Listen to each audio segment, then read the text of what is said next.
Look at my dead leaves I pulled from here. In case you were like, what are those things? I didn't throw them out. But these came from here, guys. This is a real plant.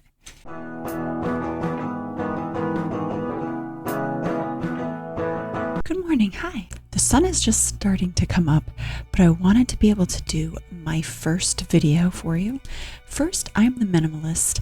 I have my own YouTube channel about being a Mennonite plus being a minimalist and just my family vlogs, things like that. So if you want to find out more about who I am, you could go there.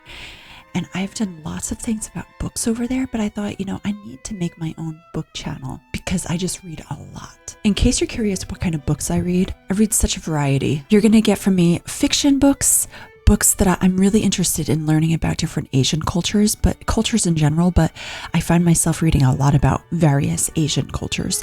I read a lot of books about genocide and human trafficking. A lot of Christian fiction, like Christian historical fiction, romance, things. I like clean stories that don't have raunchy things. I like biographies, autobiographies, and I like things about minimalism, things that are, a lot of Amish books or stories about Amish and Mennonite people, just Anabaptists in general. There were quite a few books that I took out from the library. I already returned some of them, so I won't talk about those right now. So this is Nathan Chen's One Jump at a Time. He is an Olympian, two-time Olympian.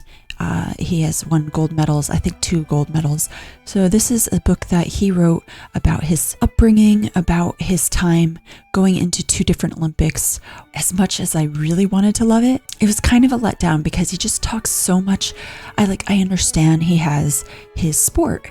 He loves to ice skate. Most of the book he's talking about all the different routines and in detail about what his routine was going to be like, and then he talks about it again, like sometimes he repeats himself. As much as his passion shows, the only time that I really saw anything about who he was and what his life was about was in the beginning, where he talks about his family and how his parents were Chinese immigrants and they had 5 kids in America.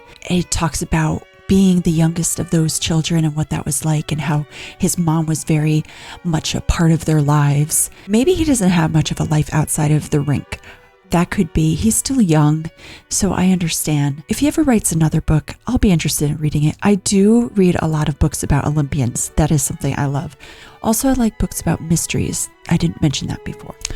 Speaking of Christian fiction romances, this is the 2nd book of a series. It's all about life in the frontier, Victorian age, Edwardian. It's like the series is set in those periods. This one in particular is based off of Cinderella, but it's switched. Instead of Cinderella's shoe having to fit a woman, this woman, her father is rich and she finds a boot, and there is a situation that happens that causes her to find this boot, and it's all about the relationship she makes along the way with various people, with her father, people around her, with her brother, her own dreams and goals, yet she is struggling with her faith. I will say this one kind of surprised me. There was a turn where I was like, wow, that's pretty intense. There was a situation, it was very adult situation, not raunchy, but I was just surprised. I was like, wow, that's really upsetting. And it had to do with her mother. But it was a good book. I didn't love it to death, but it was really nice. I look forward to the next book. I enjoyed the first book too. If you're interested, that's a book you could look into. I'm about to finish this book. My husband also just finished this book. We read his first book, Him and Sunim. He is actually a Buddhist monk. I'm a Christian. I feel like I did gather some wisdom from this man. He doesn't really talk about the idea of perfection the whole time.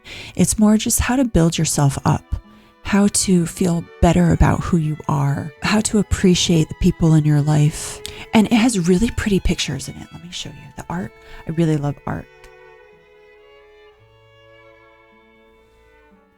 Most of the pages, he has little bits of wisdom like this. It's a fast read, guys. But he also has, before he gets into his little bits of wisdom, he has a full chapter to explain things. I like his first book a lot better. I think he even has another book that my library doesn't have. This is really nice. if you need some further inspiration and to just little reminders. Another thing I like to read are middle grade books. I am not done with this yet. About 100 pages, a little less than 100 pages left in this. Understood Betsy.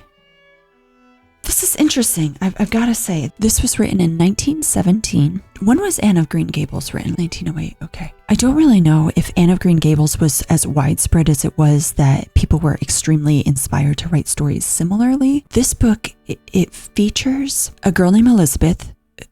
She gets called Betsy at one point. Well, at a lot of parts, but there are definitely things in here that I was like, hey, that reminds me of Anne of Green Gables. It's a very cute book though. It's sweet. So this is Elizabeth. She lives with her aunt and another woman that she calls an aunt. I don't think they're both her aunts. I think one is like her housekeeper that just lives there, but she calls her an aunt because she's been raised around them. Anyway, her aunt gets sick. So she has to go to this family that her aunt doesn't really like too much. She feels like she wants to spoil Elizabeth like big time. She doesn't really let her do much. While the other family, they take her in while the aunt is sick. And so she's with her aunt, uncle, and cousin. And while with them, she's learning things that she never knew about. She goes to a farm in Vermont. She learns how to churn butter. And what I love about this is if you have a child, like a little girl, this would be a perfect book for little girls to read because it teaches you a lot of the stuff of that time period of what people might have done. It has the one room classroom, but she had been going to a school where her grade was like 40 kids. And then she gets transferred to this other school with its classroom. And she's so confused because she's like, why am I in 7th grade reading? But I'm in 3rd grade. And then my math skills are 3rd grade, and yeah, I'm 4th grade. Like, she doesn't understand why she's in different levels for different things when she's in the 3rd grade. But it's cute. She gets into little things here and there. I think her character is very fun, and I feel it's a very fast read. There are a couple illustrations in it. This book in particular, they did the illustrations in 1999. I don't know what the original illustrations look like, and I love original. Whatever was written for the book, I love that. But throughout it, you'll see stuff like that. I feel this shows how you can gain independence and how sometimes doing things like chores have really good lessons for life. So it was fun. I plan on finishing it today. I plan on finishing both of these today. I'm going to the library at some point as well to get some more books. I hope you liked my first video here.